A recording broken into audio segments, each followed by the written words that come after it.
In this video, we will talk about how to fix Discord stuck on starting screen. Method 1. Close and reopen Discord properly. Right-click on bottom bar. Select Task Manager.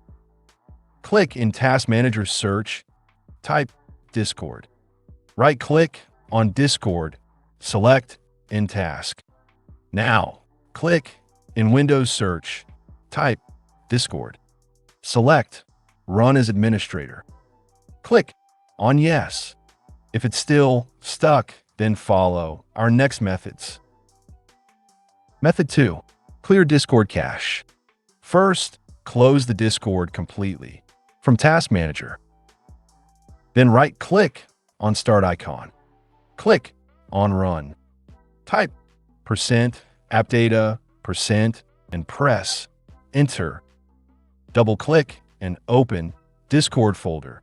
Here, you have to delete cache folder, code cache folder, and GPU cache folder. Now, click on Delete. Then click on Windows icon and restart your PC. After restarting, launch the Discord again and check if your problem solves. Method 3. Reinstall Discord. Click on Start icon. Open Settings. On the left, click on Apps.